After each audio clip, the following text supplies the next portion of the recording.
संयुक्त परिवार हिंदुस्तान की संस्कृति में हमेशा से ही आदर्श माना जाता रहा है, न सिर्फ आज बल्कि सदियों से।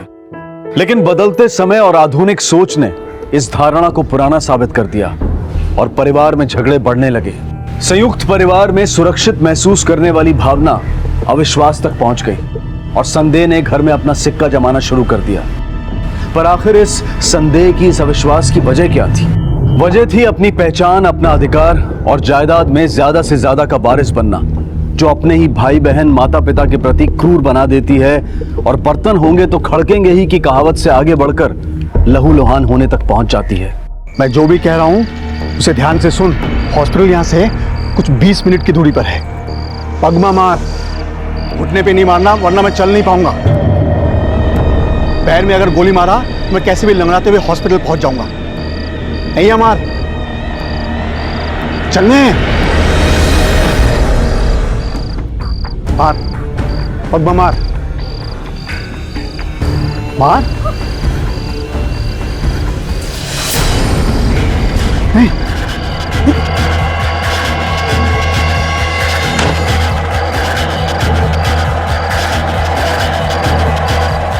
कोई है, कोई है।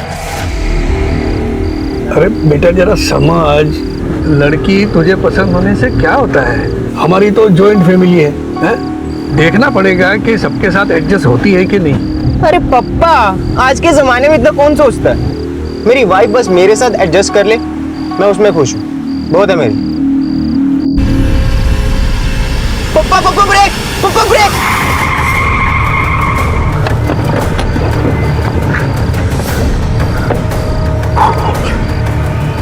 आपने तो उड़ा दिया इसे, मुझे तो लगता कि मर ही ना जाए। मैंने इसे नहीं उड़ाया। वो सब बात छोड़, तू मोबाइल से वीडियो शूटिंग करना चालू कर दे, हमें पुलिस को बताने में काम आएगा। जी पापा। देखा अश्विन, इसको पैरों पे नहीं कंधे पे चोट आई है। अगर गाड़ी से टकराया होता तो कंधे पे चोट कैसे आती? अरे भाई, हमने तुझे नहीं मारा। उसे हॉस्पिटल में से अरे भाई ले जाएंगे। पहले ये वीडियो में बोल दे कि हमने तुमको नहीं मारा। हाँ, आपने नहीं मारा। अश्विन उठा इसको। जी जी, आप वीडियो बनाओ। आइए भैया। ये चोट कैसे लगी? मुझे गोली मारी। गोली मारी? किसने? ये वीडियो में नाम बोल दो, पुलिस को पकड़ने में काम आएगा।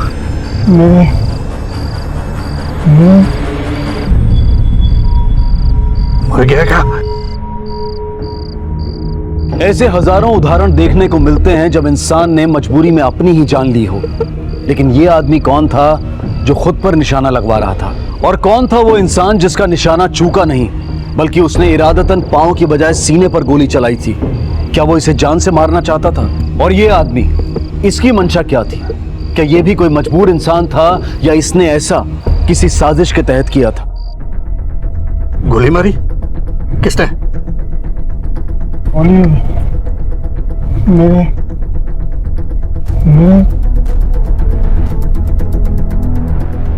सर मैं एक वकील हूँ, भावेश गड़ा। मैंने क्या है जानबूझ के ये वीडियो शूट किया है ताकि आपको कातिल को पकड़ने में और मुझे अपने आप को बेगुनाह साबित करने में मदद मिले। बिल्कुल सही किया आपने। खैर अभी रुकिए जरा, और क्या क्या इन्फॉर्मेशन मिली आप तक? सर, उसके छाती के थोड़ा ऊपर कंधे पर गोली लगी है और उसके पास ये मोबाइल मिला है। और वॉलेट वगैरह कुछ? जी नहीं सर। जयसवाल, इस पे जो भी नंबर मिलता है उसके बीवी का, घर का, रिश्तेदारों का या इमरजेंसी नंबर, उस पे कॉल करना और इन्फॉर्म करना। Okay sir.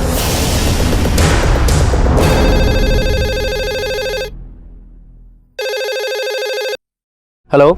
हाँ, हरीश पटेल का घरનો नंबर है? हाँ, पण તમે कौन? मैं पीएसआई आनंद जायसवाल बात कर रहा हूँ। आप कौन बोल रहे हैं? जी मैं उनका बेटा रोहित पटेल बोल रहा हूँ।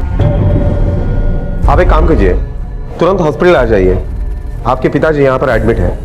पापा हॉस्पिटल में एडमिट है? क्या हो गया उन्हें? देखिए वो सब कुछ आपको बाद में पता चलेगा। आप तुरंत हॉस्पिटल चले आइए। माँ, फिर क्या हुआ? सर पप्पा गाड़ी चला रहे थे, हम कुछ बात कर रहे थे और अचानक से ये आदमी हमारी गाड़ी के आगे आ गया सर। सर उसके बाद सर मैं गाड़ी से बाहर। मैं राधिका पटेल, हरीश पटेल की वाइफ। क्या हुआ है उन्हें? बैठो। आपके पति पे किसी ने गोली चलाई है। इलाज शुरू है, लेकिन वो बेहोश है।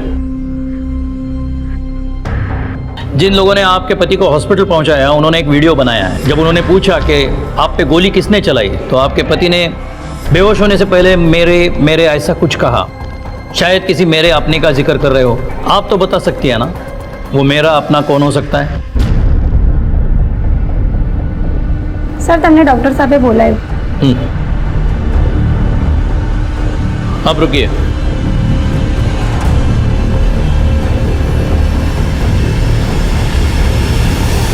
सर गोली तो हमने निकाल दी है, पर खून बहुत बह चुका है और गोली जो है वो कॉलर बन के बिल्कुल पास में लगी है। हाँ, पर एक बात जरूर है कि गोली दूर से नहीं, पास से चली गई है। जायसवाल, इसे फॉरेंसिक लैब भेज दो। डॉक्टर, पेशेंट की कंडीशन कैसी है? आप पेशेंट की तबीयत तो बिलाल अभी ठीक है, पर उसे होश में आने के लिए थोड़ा समय लगेगा। सर अब हम जा सकते हैं? Sir please. अभी नहीं, बैठिए। अजीब मुसीबत है, किसी की मदद करो और खुद फंसो। आपके पति बच गए हैं, लेकिन होश में आने के लिए थोड़ा टाइम लगेगा। एक बात बताइए, आज दिन भर वो किस किस को मिलने वाले थे? मैंने खबर न थी सर। अच्छा, 1 घंटा पहले वो किसी को मिलने के लिए घर से बाहर निकले थे? खबर न थी सर। खबर न थी मतलब? आप बीवी हो हरीश जी की, वो कहाँ जाते हैं, किससे मिलते हैं, क्या करते हैं, आपको पता नहीं?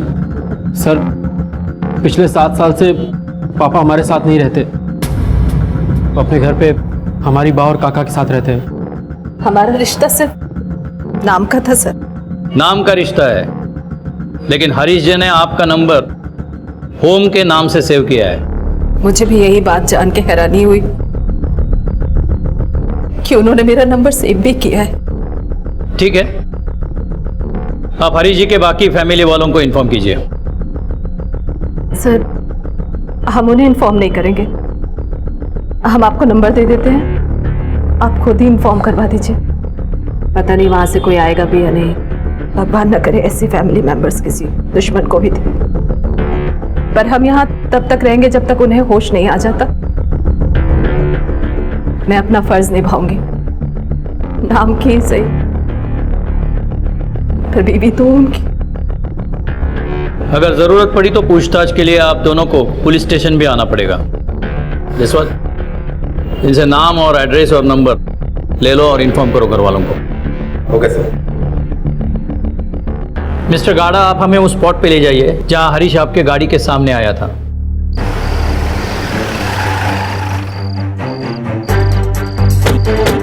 यहाँ सर, यहाँ वो मेरी गाड़ी के सामने आया था।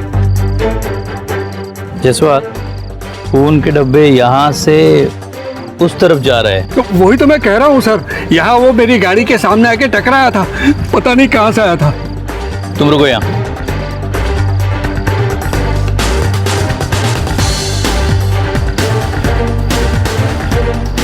देखो तो वहां से खून के डब्बे इस तरफ आ रहे हैं। इसी जगह पे हरीश पटेल को गोली मारी होगी। सर हरीश पटेल के बीवी ने जो एड्रेस दिया है वो इसी एरिया का है, Adarsh society, moonlight area, bungalow number 56। Sir वो रहा।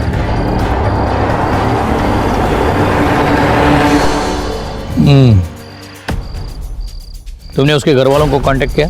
सर राधिका पटेल ने जो 2 नंबर दिए थे वो फोन कोई नहीं उठा रहा है। सर मुझे लगता है हरीश पटेल का घर सामने ही है। सर मुझे लगता है हम डायरेक्टली उसके घर पर ही जाए। नहीं, अभी घर नहीं जाएंगे। देखते हैं ये लोग अपने घर वाले के लिए ऐसा बिहेव क्यों कर रहे हैं। अभी बाहर ही छानबीन करते हैं।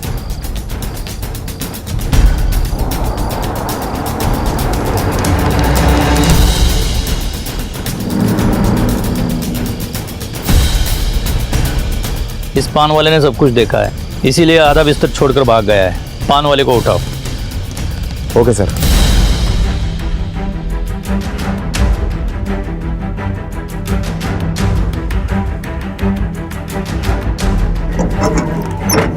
ए, चल दुकान बाद में खोलना, साहब ने बुलाए। चल।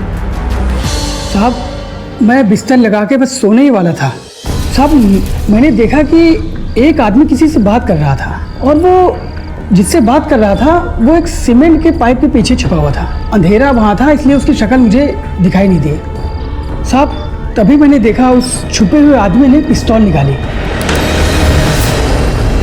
साहब मुझे किसी लिए फर्क नहीं पड़ना, इस वजह से मैं वहाँ से भागकर स्टेशन चला गया था और रात वहीं सोता था। ठीक है, जाओ। अच्छा साहब। रुको, तुम्हारे पाँव को क्या हुआ है? वो साहब मैं उस दिन देख के ना घबरा गया था सब कुछ, और मैं इतनी ज़ोर से वहाँ से भागा साहब कि एक मोटरसाइकिल आ रही थी और उसने मुझे टक्कर बड़ी ज़ोर से मार दी। वो जो आदमी था ना साहब बहुत ही अच्छा था, वो उसने मुझे स्टेशन तक छोड़ा, मुझे कुछ पैसे भी दे रहा था और बोला कि जाके हॉस्पिटल में इलाज भी करवा लो। ठीक है, जाओ, लेकिन सुनो, ये टूटी टांग लेकर भागने की कोशिश मत करना। अच्छा सर। जरूरत पड़ी तो वापस बुला लेंगे। जाओ। जायसवाल, ये बाइक वाला जो पान वाले से टकराया, उसने अगर गोली मारी होती तो वो जल्दी में होता, रुककर इसकी मदद नहीं करता। वो हरीश पटेल के घर वाले हॉस्पिटल पहुंचे? नहीं सर। मतलब उसकी बीवी जो कह रही थी वो सच था। इस फैमिली में छोटी मोटी नहीं, बहुत बड़ी प्रॉब्लम है। जरा देख लो क्या है, लेकिन डायरेक्ट घर मत जाना। किसी ऐसे अंदर वाले को पकड़ना जो बाहर वाला भी हो।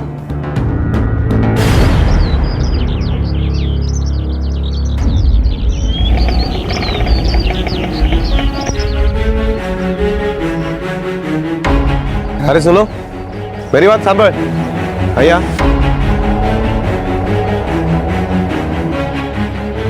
શું થયું? तू इसी बंगले में काम करता है? हाँ, તમે કોણ છો? चल कुछ बात करनी है तुझसे। आ जा। पर मैं आपसे बात क्यों करूं? मुझे आपसे बात नहीं करनी। रास्ता छोड़ो मत। ए, ज्यादा फड़फड़ा मत। पुलिस।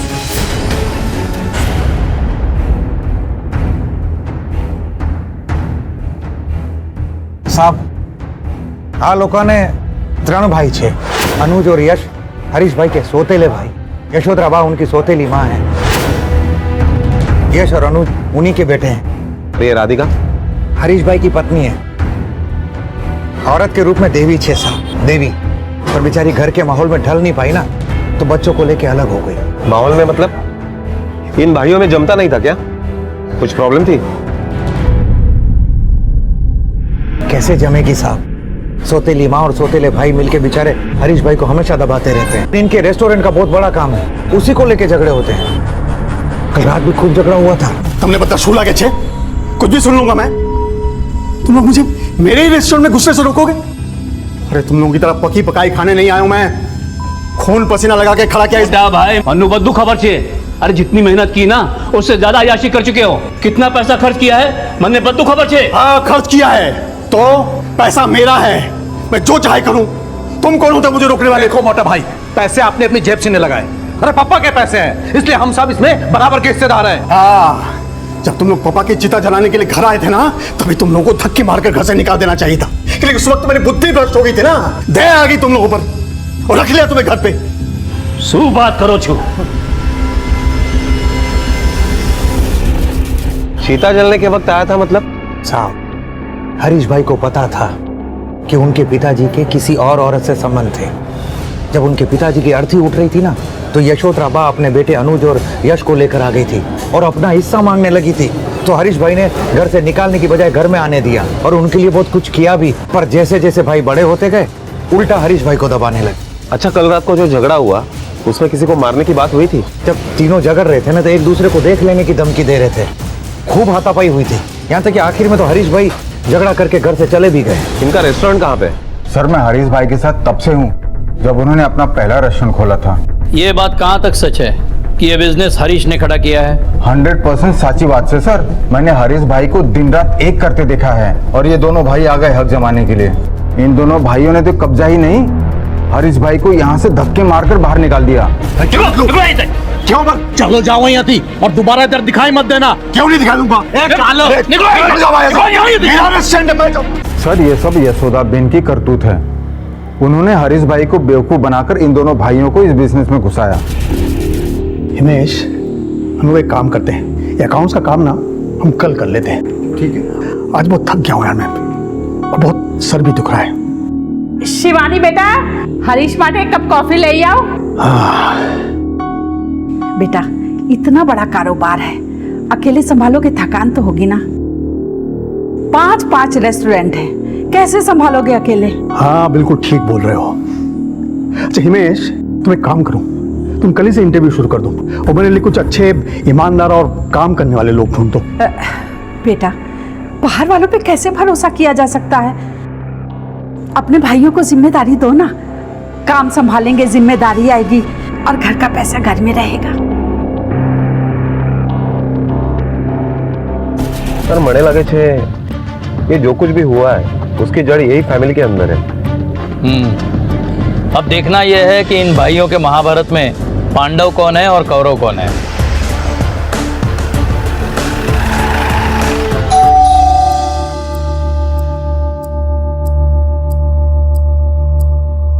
શું થઈ ગયું સર?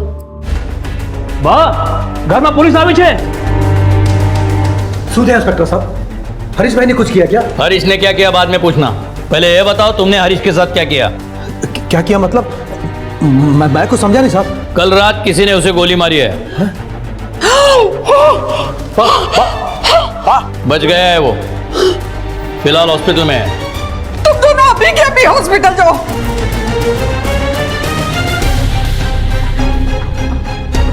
ठीक है, मत जाओ, हम और बहू दोनों अभी के अभी हॉस्पिटल जाएंगे।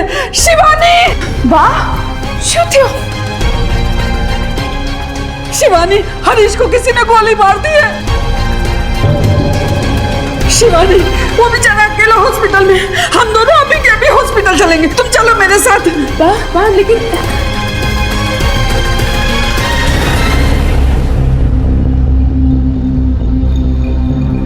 तुम लोग हॉस्पिटल नहीं जाओगे? एक्चुअली हमारी आपस में बहुत कम बनती है। क्यों?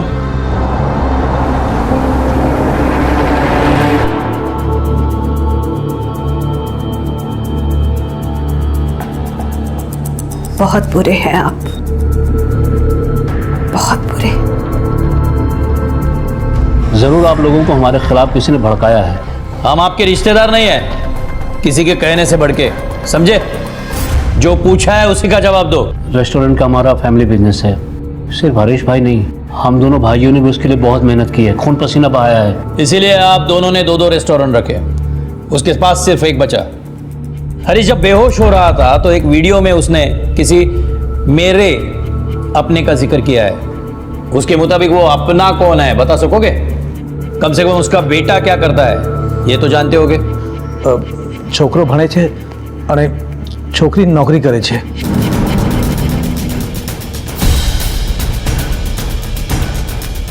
हरीश की बेटी भी है? जी हाँ सर। तो वो उसे मिलने हॉस्पिटल क्यों नहीं आई? मेरा उनसे कोई वास्ता नहीं, सिवाय इसके कि वो मेरे बायोलॉजिकल फादर हैं।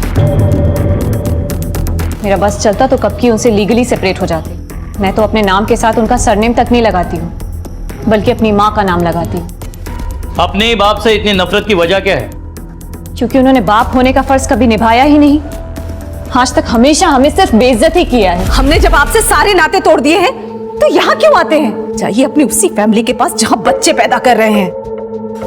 बख्श दीजिए हमें, अपना ये गंदा साया मुझ पर और मेरे बच्चों पर मत डालो। जुबान खींच के गले से लपेट दूंगा। डिवोर्स नहीं हुआ है अभी भी तू मेरी पत्नी है, अपने फर्ज को मत भूल। कह रहा हूं माँ को छोड़ दो। बकरी तो बकरी, मेमना भी बोला। ये तेरी जो माँ है ना, पत्नी है मेरी। अगर बीच पे पड़ा ना तो जायदाद की फूटी कौड़ी भी नहीं दूंगा। पापा मैं बोल रहा हूं। रोहित, तू बीच में मत पड़।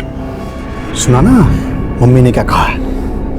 तो हट, तो चल तू मेरे साथ चल। उनकी वजह से हमारी जिंदगी नरक हो गई, इसलिए वो इसी नफरत के हकदार है। सर मैं ऑफिस से सिर्फ 2 घंटे का ब्रेक लेके आई हूँ, क्या मैं जा सकती हूँ? हाँ जा सकती हो, लेकिन हमारे परमिशन के बगैर शहर छोड़ के नहीं जा सकती। Thank you sir.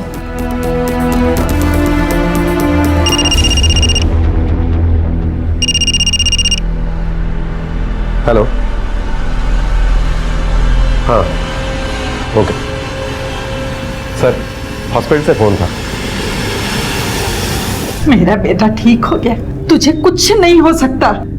मैं कहती थी ना कि मेरे बेटा कभी हार मानने वालों में से नहीं है। आप पे गोली किसने चलाई?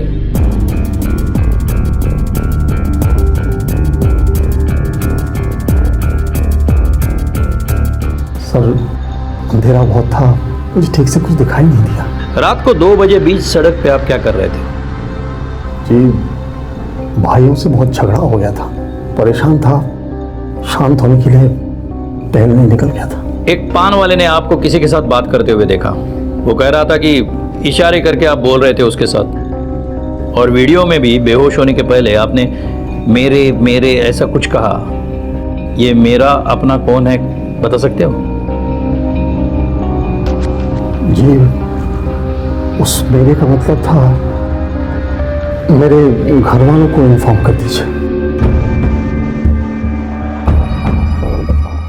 मिस्टर हरीश, आपके सामने आके नजदीकी से गोली मारी है उसने।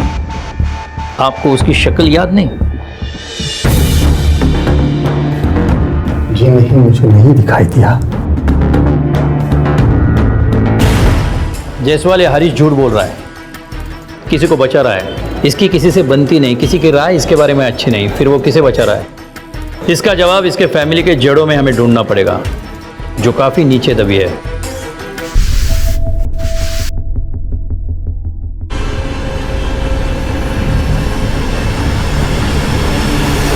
सर ये बंदूक कचरा साफ करने वाले को कचरे के डिब्बे में मिली। ये कचरे का डिब्बा क्राइम सीन से बहुत करीब है।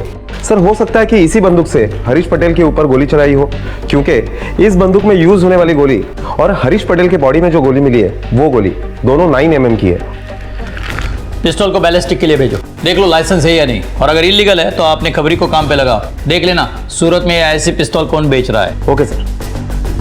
पुलिस की लाख कोशिशों और घुमा फिराकर पूछने के बावजूद भी हरीश ने गोली चलाने वाले का नाम नहीं बताया। लेकिन वो हथियार पुलिस के हाथ लग चुका था जिससे गोली चली थी। यह हथियार कचरे में मिलने वाली वही पिस्तौल थी। लेकिन ये पिस्तौल किसकी थी, गोली किसने चलाई थी, यह अब भी एक राज था। इन सब गतिविधियों के बीच 3 दिन बाद हरीश को हॉस्पिटल से डिस्चार्ज मिल गया।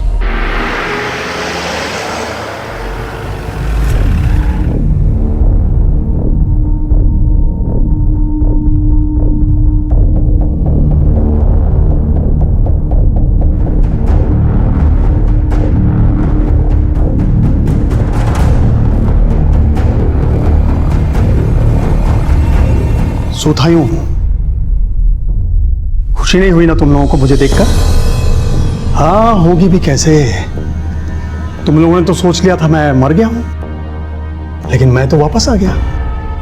नहीं नहीं मोटा भाई, हम શું बोले छे? नौटंकी मत कर, तुम सबकी असलियत पता है मुझे। अब देखना तुम एक एक की जिंदगी कैसे नरक बना देता हूं मैं। हरीश बेटा। हे बुढ़िया चुप बैठ तू। अरे शिवानी, अरे मुझे जरा वहां बैठने में मदद करो ना। भैया मैं करता हूं। तुझे बुलाया क्या मैंने? चल पीछे चल। अरे शिवानी आओ ना।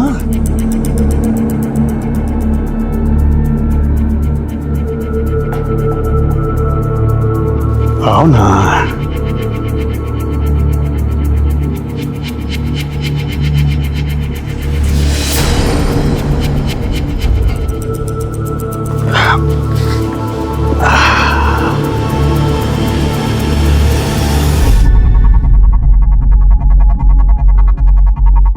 यश, अनुज, यार। जी भैया क्या हुआ? अनुज, सुते हो? मैं मर गया सोचकर तुम लोगों ने मेरे कुत्ते का भी ख्याल नहीं रखा। नहीं भैया ऐसी बात नहीं है, हम सब ने उसका बहुत ख्याल रखा है। ये प्लेट देख, देख कितनी गंदी है। तुम लोगों ने काम नहीं किया तो सजा तो तुमको मिलेगी। अब ये प्लेट और पानी तुम दोनों साफ करो। चलो चलो चलो चलो, इसके पहले कि मुझे याद आ जाए कि गोली किसने चलाई थी।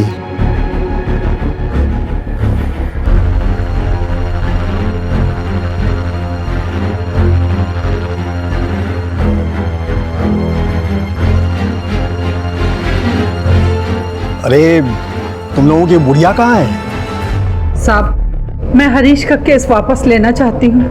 ये केस आपने नहीं किया कि आप इसे वापस ले, बल्कि हरीश के कहने से भी इस केस की फाइल बंद नहीं होगी।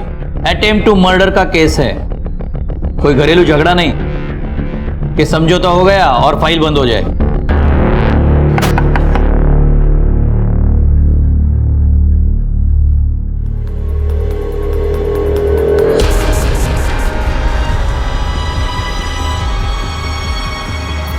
आजा आजा, बड़ी खुशियां मना रहे थे ना तुम लोग मेरे मौत का सोचकर।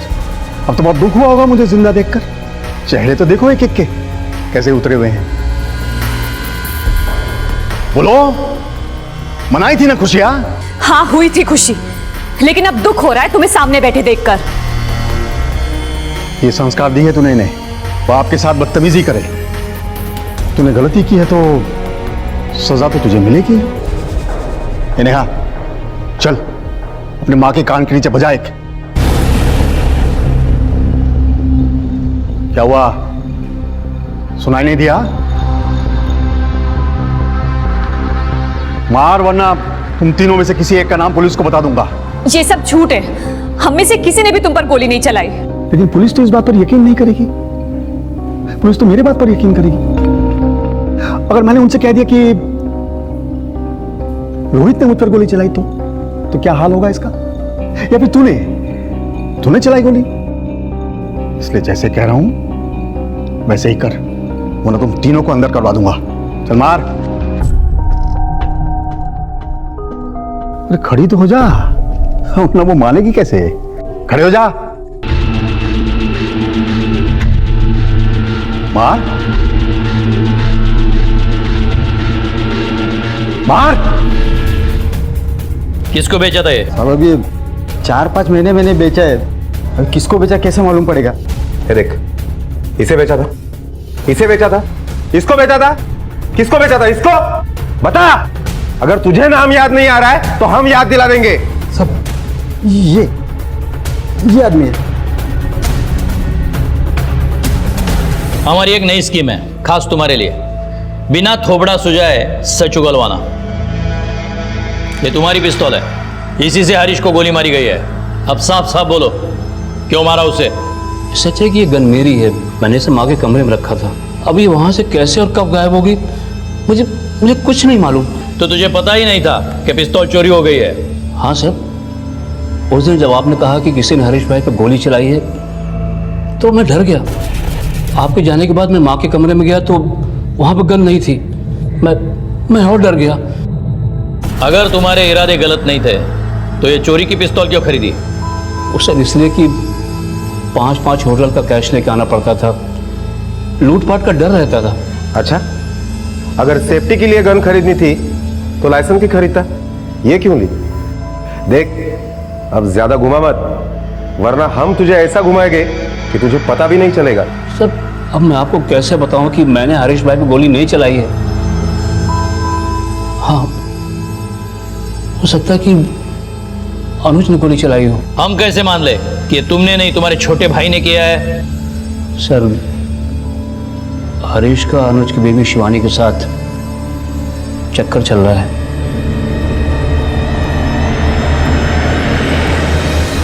हाँ, उन दोनों का चक्कर है। पहले हरीश ने जब मेरी शादी करवाई तो मुझे लगा वो भगवान है, फिर समझ में आया कि मेरे लिए नहीं बल्कि वो शिवानी को घर में मेरी दुल्हन बनाकर अपने लिए लाया था। मैं शिवानी से प्यार का रिश्ता भी बनाऊं तो भी उसे हजम नहीं होता है। सर, वो हरीश एक नंबर का कमीना और बिल्कुल घटिया आदमी है। जो बेटा जो देखो कितने गेम डाउनलोड किए मैंने तुम्हारे लिए। अरे गौरंग बेटा, कैसे हो बेटा? तुम एक काम करो, तुम अपने पापा के साथ जरा बाहर जाओ, मुझे तुम्हारी मम्मी से कुछ जरूरी बात करनी है। बेटा, मैं तुम्हारा मोटा काका हूं ना, तुम मेरी बात नहीं सुनोगे? चलो बाहर जाओ। सु बदतमीजी से मोटा भाई, आप मुझे मेरे कमरे से ज्यादा डायलॉग मत मार, वरना अगर मैं बोलने पे आ गया ना तो जिंदगी भर जेल में सड़ेगा तू। चल आओ।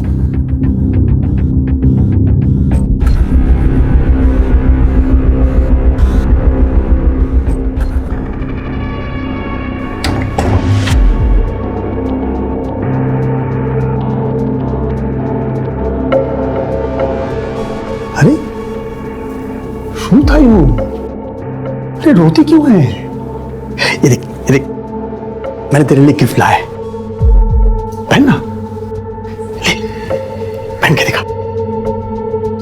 पहनती है या भेजूं तेरे पति को जेल में?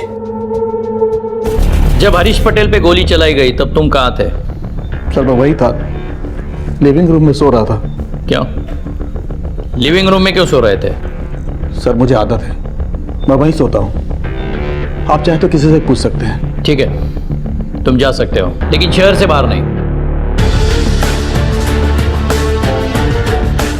इस फैमिली के सभी लोग एक दूसरे के कंधे पर बंदूक रखकर गोली चलाना चाहते हैं, एक दूसरे को फंसाना चाहते हैं। इस फैमिली के दाल में काला नहीं है, ये पूरी की पूरी दाल ही काली है। चलो शिवानी से पूछते हैं, हरीश के साथ वाला मामला प्यार का है या जोर जबरदस्ती का?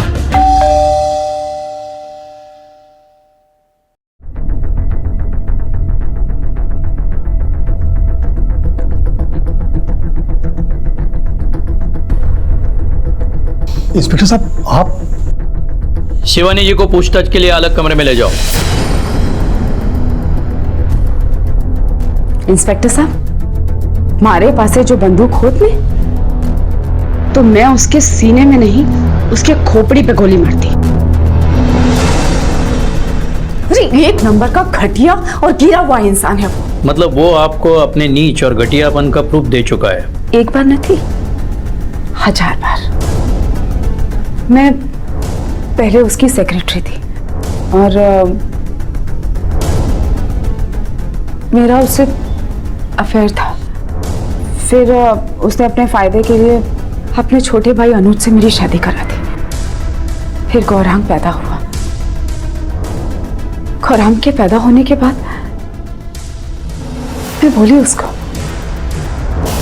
कि मुझे थारे साथ कोई रिलेशन नहीं रखना है, लेकिन उसने मेरी एक नहीं सुनी, उल्टा मेरे साथ जोर जबरदस्ती करने लगा।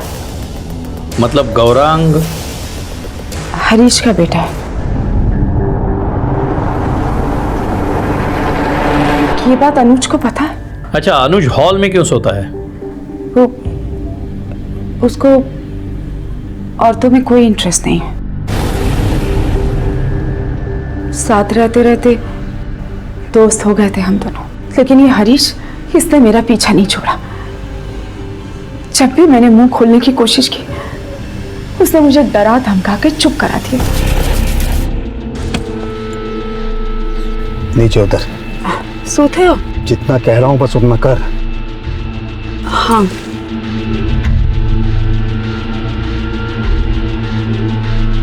चल। अरे हरीश,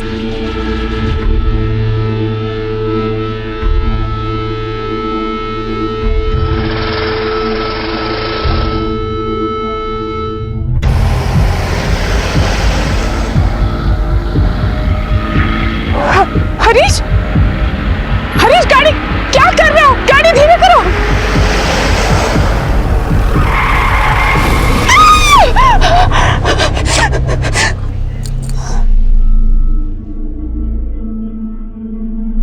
चल अंदर आ।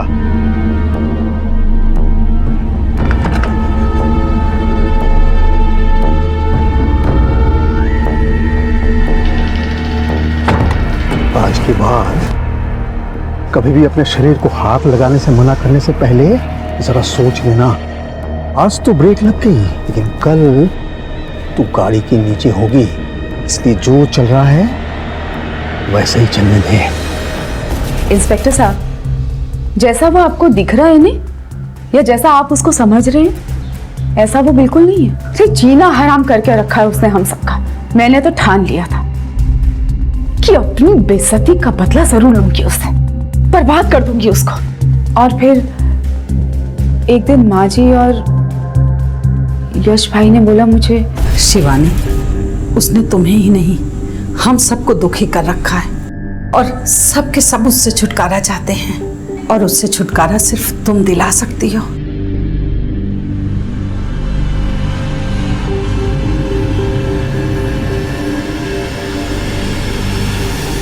और फिर एक रात मैंने हरीश को बहुत शराब पिलाई।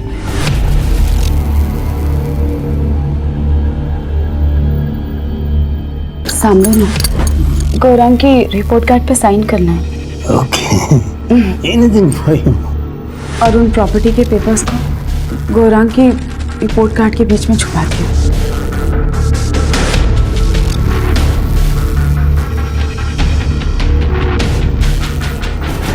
इस फैमिली के सभी मेंबर पहुंचे हुए हैं। हर एक के पास मोटिव है हरीश को मारने का, और ये हरीश भी कम नहीं है। मुझे यकीन है वो हमें घुमा रहा है। एक काम करो, इसकी सारी बायोग्राफी निकालो, हो सकता है ये प्लान उसी का हो। Okay sir.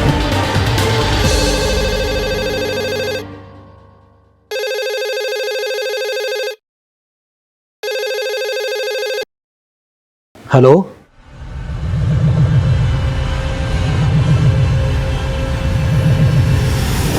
वाह वाह, हरीश भाई को किसी ने किडनैप कर लिया है। फिरौती के पैसे के लिए किडनैपर का फोन आया था। किस नंबर से फोन आया था? सर फोन तो लैंडलाइन पर आया था, इसलिए नंबर तो नहीं पता। लेकिन हाँ सर, जब मैंने बाहर जाकर देखा कि हरीश भाई की गाड़ी नहीं है, तो मैंने हरीश भाई को कॉल किया उनके मोबाइल पर। सर फोन बज रहा था, लेकिन उन्होंने फोन उठाया नहीं सर। जायसवाल, हरीश के मोबाइल का टावर लोकेशन चेक करो। ये कोई नई चाल शुरू हुई है। Yes sir.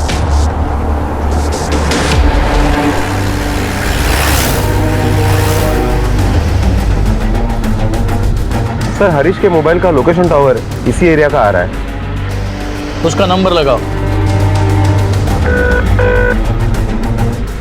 फोन तो बज रहा है। गाड़ी रोको, गाड़ी रोको जरा।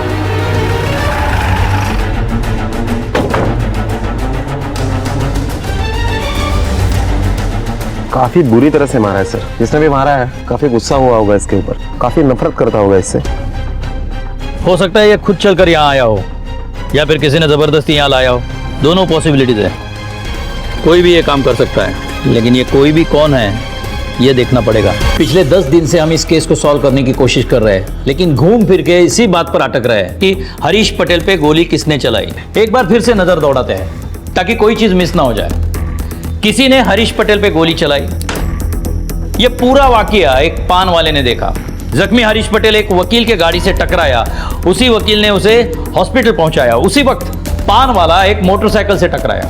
अगर मोटरसाइकिल वाले पे शक किया जाए तो हरीश पटेल के फैमिली में सिर्फ एक 2 व्हीलर है जो नौकर की है। सर लेकिन मोटरसाइकिल तो रोहित पटेल के पास भी है। नहीं सर, मैंने खुद चेक किया है, रोहित पटेल के पास कोई मोटरसाइकिल नहीं है। फिर तुम्हें कैसे पता कि रोहित के पास मोटरसाइकिल है? सर उस रात रोहित पटेल और उसकी माँ बाइक पर ही तो अस्पताल में आए थे। मैं राधिका पटेल, हरीश पटेल की वाइफ। कहाँ है वो? चलिए मेरे साथ। एक मिनट यहाँ पे रुका ना। इस नंबर पर जरा जूम करना। हाँ सर, ये मेरी बाइक का नंबर है। सर रोहित मेरा बेस्ट फ्रेंड है, उसे जब भी जरूरत पड़ती है वो मेरी बाइक ले जाता है। तुमने 20 तारीख को भी रोहित को गाड़ी दी थी? हाँ सर, मुझे डेट इसलिए याद है क्योंकि उस दिन मेरी बेटी का बर्थडे था।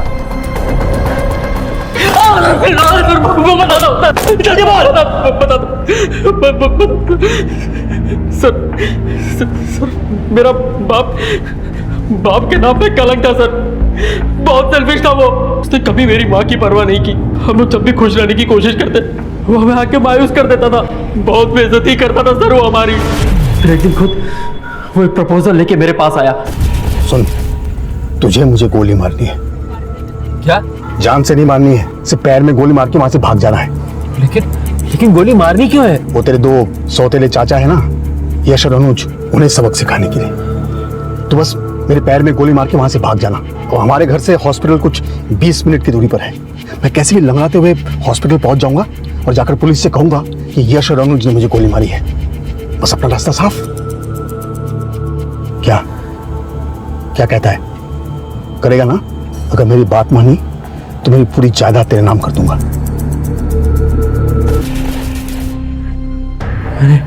मैंने गोली उसके पैर पे नहीं, उनके सीने पे मारी, लेकिन वो बच गया। और उसके बाद वो हमें ब्लैकमेल करने लगा कि वो पुलिस को जाके सब कुछ बता देगा, और मुझसे अपनी उल्टी सीधी वाहियात बातें मनवाने लगा। फिर एक दिन मुझे बा ने बुलाया। बेटा, मैं जानती हूँ कि वो तुम दोनों भाई बहनों को और तुम्हारी माँ को बहुत सताता है। बेटा, उससे छुटकारा पाना होगा।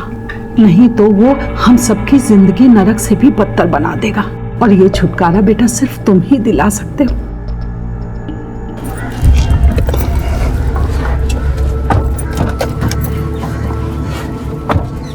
क्या है? किसको पूछ के अंदर बैठा? चलो तक। बहुत हो गई तेरी मनमर्जी, चुपचाप जहाँ बोल रहा हूँ गाड़ी लेके चल, मैं यहीं कहीं काट डालूंगा, समझा? फिर पुलिस को क्या किसी को बताने लायक नहीं रहेगा कि गोली किसने चलाई। चल गाड़ी चला।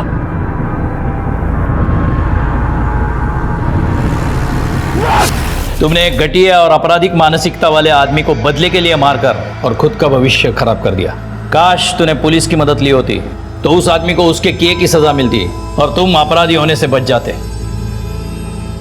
परिवार, जायदाद, अपने पराये के इस चक्रव्यूह ने नौजवान रोहित को निगल लिया था।